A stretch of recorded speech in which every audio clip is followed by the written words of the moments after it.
15ই August দিনটি ছিল বৃহস্পতিবার। এই তো কিছুদিন আগের কথা। কই গত বছর তো কত কত কত সমারোহ হলো।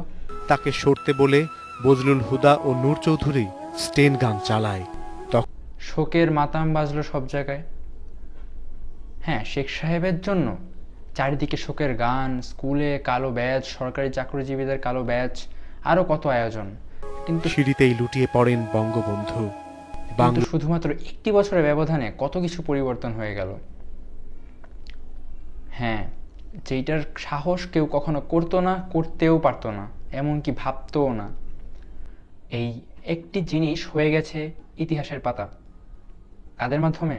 এই জেনারেশনকে অনেক গালিগালাজ করেছেন না, এরা কিছুই পারে না, এরা এরা মাদকাসক্ত, এরা সারাদিন অনলাইনে থাকে, কি দেখিয়ে দিয়েছে তো, লজ্জা লাগা উচিত। হ্যাঁ, এটি হয়েছে জেন জিদের মাধ্যমে, জেনারেশন জি। তো কম বেশি তো আমরা শুনেছি এই জেনারেশনের বিষয়ে। তো আজ জানবো জেনারেশন জি, যার আপকামিং ভবিষ্যৎ লিডারশিপ এবং এইসব লিডারদের দিয়ে চলবে ভবিষ্যৎ পৃথিবী, তাদের সম্বন্ধে। তো চলুন শুরু করা যাক। এই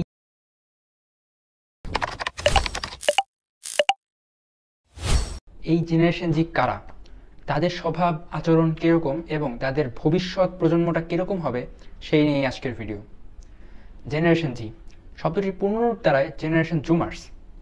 বর্তমান পৃথিবীতে যারা 1997 থেকে 2012 সালের মধ্যে জন্মগ্রহণ করেছে তারাই মূলত জেনারেশন জি এর অন্তর্ভুক্ত। এই সময়ের প্রেক্ষাপটে এমন দাঁড়িয়েছে যে এই ফিউচার লিডারদের সম্বন্ধে জানাটা আমাদের আবশ্যক, বা এক প্রকার অধিকারও বলতে পারেন। কারণ যেই জেনারেশন জি আমাদের দেশকে পরিবর্তন করে ফেলতে পেরেছে মাত্র 14 দিনের মাথায়, যা অনেক অনেক রাজনৈতিক দল 17 বছরেও পারেনি। সেই জেনারেশন জি কে, কারা এবং তারা কি করেছে সেই সম্বন্ধে জানবো আজকে আমরা। প্রসঙ্গক্রমে এখানে চলে আসতে পারে বেবি বুমার্স এবং মিলেনিয়ালসদের কথা। তো বেবি বুমার্স হলো যারা 1946 সাল থেকে 1964 সালের মধ্যে জন্মগ্রহণ করেছে তারা, এবং মিলেনিয়ামস হলো যারা 1964 থেকে 1997 সালের মধ্যে জন্মগ্রহণ করেছে। এই যে জেনারেশনগুলো, এদের মধ্যে রিসার্চ করে দেখা গেছে শুধুমাত্র জেনারেশন জুমার্সদের নৈতিকতা, এথিক্যাল বিষয়গুলো অন্যান্য জেনারেশনের এই যুবক অবস্থায় থেকে যেমন ছিল তার থেকে অনেক গুণে বেশি। এবং এই জেনারেশন জুমার্সদের কিছু ভালো গুণ এবং খারাপ গুণও আছে, যেগুলো আমাদের চোখে পড়ে বা পড়ে না, বা সাধারণত আমাদের বর্তমান যুগে যেসব ঘটনাগুলো হচ্ছে সেখানে যে জেনারেশন জুমার্সদের অধিকার বা বর্তমান জেনারেশন জুমার্সদের যেই সব অন্তর্ভুক্তি আছে সেই সব কিছু আজ আমরা জানাবো এই ভিডিওতে। তো এই জেনারেশন জুমার্সদের সম্পর্কে আমরা যেসব জেনেছি তার মধ্যে একটি পয়েন্ট যেটা সবাইকে আকর্ষণ করবে, সেই পয়েন্টটি হচ্ছে জেনারেশন জুমার্সদের বর্তমান যৌবনকালের যেসব এথিক্স এবং নৈতিকতা রয়েছে। তো তো আমাদের হরহামেশা দেখা মেলে এমন কিছু কথা, সেটি হচ্ছে এদের দিয়ে কিচ্ছুটি হবে না, ভবিষ্যতে রিক্সা চালিয়ে খেতে হবে এবং নানা অনেক ধরনের নেগেটিভ কথাবার্তা। এই মূলত সিনিয়র জেনারেশনের একটি কমন ডায়লগ, তার অনুজদের প্রতি সাফল্যের চাকাটা ঠিক রাখার জন্য। আমি না, রিসার্চের মতামত এটি। শুধু ইথিক্যাল দিকটি নয়, বরং আরও কয়েকটি সেক্টরে বর্তমান ডিমান্ড হিসেবে জেনারেশন জি অনেক ধরনের ভূমিকা পালন করে আছে। তো এমন কিছু সেক্টর নিয়ে আজ আমরা কথা বলতে যাচ্ছি। সেক্টর 1, যুগের চাহিদা অনুযায়ী সেক্টরগুলোতে কাজের দক্ষতা। বর্তমান যুগের দিকে তাকালে আপনি দেখবেন আইটির জায়গা অনেক বড় একটি ভূমিকা পালন করছে। আর এটি মূলত শুরু হয় জেনজির জন্মের কিছু আগে থেকে এবং ধীরে ধীরে তা বিশ্বের নকশায় পরিবর্তন করতে থাকে। আর মজার বিষয় হচ্ছে এইসব বিষয়ে বড় হওয়ার কারণে এই জেনারেশনের অনেক বড় একটি অংশ অল্প বয়সী দক্ষ হয়ে ওঠে, যার কারণে গতানুগতিক শিক্ষার থেকে তারা কিছুটা বাইরে আসছে। হ্যাঁ, এটি একটি ভালো দিক, তবে এই যে সেক্টরটার এটার খারাপ দিকও রয়েছে, তা আমরা ভিডিওর পরবর্তীতে বলবো। তারপর রয়েছে মাল্টিটাস্কিং। সাধারণত এক বা একাধিক কাজ একসাথে করার মধ্যে যে খাপ খাওয়ানোর বিষয়টি, সেটি হচ্ছে মাল্টিটাস্কিং। আর জেনজির দক্ষতা এখানে বেশ শক্তিশালী। ফ্রেন্ড সার্কেলের সাথে আড্ডা, টিউশন করা, তাদের টিউশন ফি জমানোর জন্য পার্ট টাইম জব এবং খেলাধুলা সবকিছু যেন তারা এক ক্ষেত্রে মিলিয়ে নিচ্ছে, তারা এর সাথে খাপ খাইয়ে নিচ্ছে খুব দ্রুত। এইটা মাল্টিটাস্কিং এর যে ব্যালেন্স করার বিষয়টা, এটা তাদের ভিতরে স্বভাবে পরিণত হয়ে গেছে। পড়াশোনার পাশাপাশি এখন তারা অনেকেই অনেক পার্ট টাইম জবও করছে। এমবিবিএস করার প্রাক্কালেই অনেকে রিসার্চ রিলেটেড কাজ করছে, প্লাস দেখা যাচ্ছে এমএসসি করার জন্য বাইরে যেতে তারা অনেক ধরনের ভলান্টিয়ার কাজও করে বেড়াচ্ছে। তো বর্তমানে মাল্টিটাস্কিং অনেক বড় একটি ভূমিকা পালন করছে জেনারেশন জি এর আপডেট করার জন্য। কিন্তু এরও কিছু খারাপ দিক আছে, তা আমরা ভিডিওর পরবর্তীতে বলবো। Technology adaptation. টেকনোলজির সাথে যারা বড় হয়েছে তাদের সাথে টেকনোলজির কি তুলনা দেব? টেকনোলজি তাদের থেকে কারাই বা বেশি জানবে বলুন তো? ছোট থেকে ভিডিও গেম, রিমোট কন্ট্রোল গাড়ি এবং বিভিন্ন ধরনের জিনিসের সংস্পর্শে যারা বড় হয়েছে তারা এই টেকনোলজি অ্যাডাপ্টেশনে অনেক ভালোই কাজ করছে। এমনই আরও নানা দিক।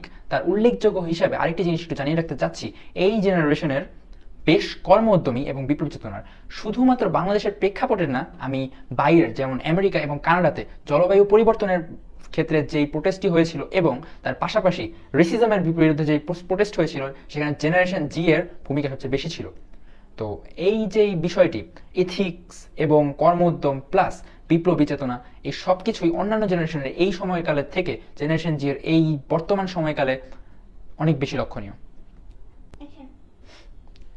জেনারেশন জি এর যেই দিকে নজর রাখা উচিত, প্রথম পয়েন্টে কাজের দক্ষতা নিয়ে আলোচনা করেছি আমরা, যেখানে গতানুগতিক শিক্ষার কথা বলেছিলাম। যদিও এর পরিমাণটা বেশ কম, কিন্তু এটা অস্বীকার করার উপায় নেই যে এখন প্রায় সকল মানুষই মনে করেন স্কুলের শিক্ষা আমাদের ভবিষ্যতে কোনো কাজেই আসবে না। হ্যাঁ, আপনিও ভাবতে পারেন ক্লাস 1 থেকে 10 পর্যন্ত আপনি যেসব সায়েন্স, ইসলাম স্টাডিজ এবং বিজিএস পড়ে এসেছেন সেটা কতটুকু কাজে লাগাতে পারছেন আপনার বর্তমান জগতে বা ভবিষ্যতে কর্মক্ষেত্রে? ভেবে দেখেছেন কি? আপনি পড়াশোনা করছেন বুয়েটে, হতে যাচ্ছেন ইঞ্জিনিয়ার, প্রাক্কালে হয়ে যাচ্ছেন একজন কর্পোরেট জব হোল্ডার, কিংবা পড়ছেন মেডিকেল, বিসিএস দিয়ে হয়ে যাচ্ছেন পুলিশ ক্যাডার। হচ্ছেটা কি আসলে?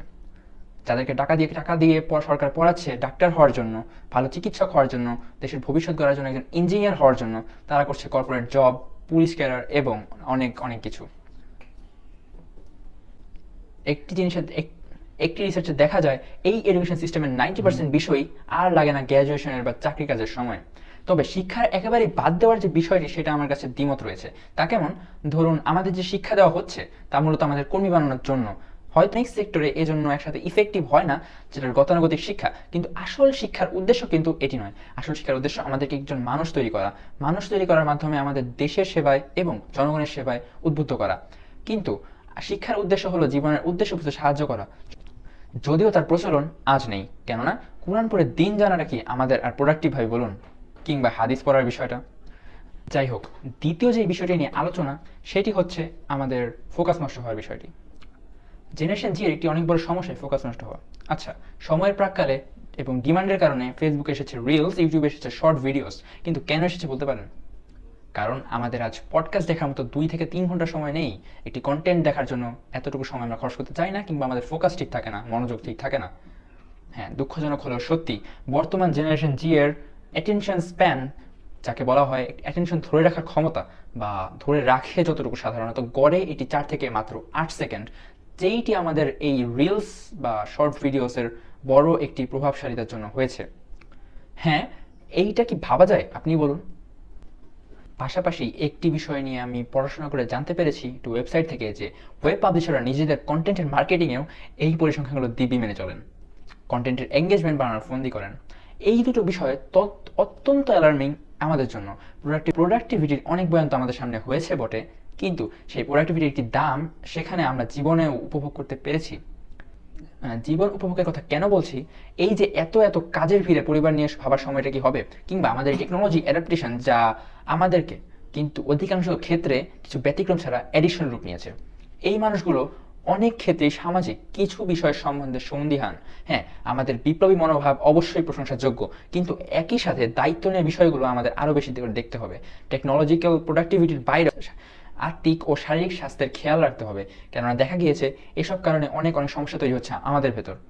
জেন জিদের অনেক বড় একটি অংশ আজ মেন্টাল হেলথ প্রোগ্রামের সাথে জড়িত, অথচ কয়েক দশকেও এমন কোনো কিছুর দরকার মোটেও ছিল না।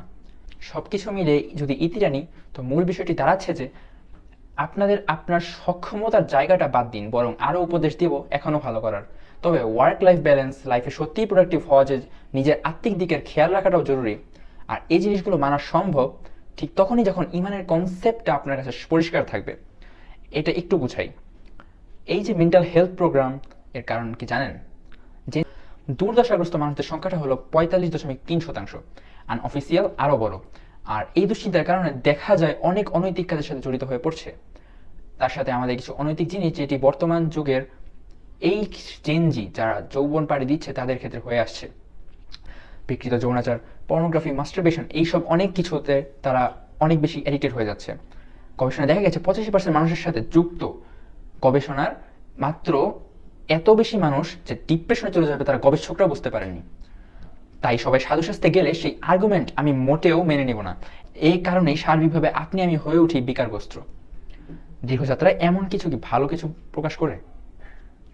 ইমানের ধারণাটা ঠিক থাকলে কিন্তু এই বিষয়গুলো নিয়ে গুচ্ছ বা স্বচ্ছ ধারণা থাকা আমাদের উচিত।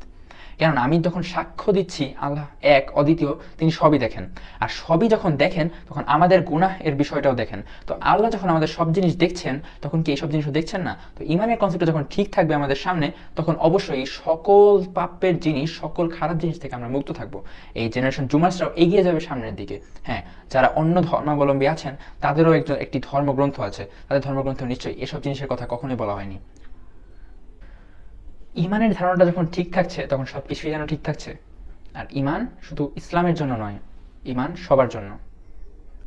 তো অনেক কথাই তো হলো, তাই না? তো চলুন এবার একটু মানার চেষ্টা করবো আমরা সবাই ইনশাআল্লাহ। ধন্যবাদ সবাইকে।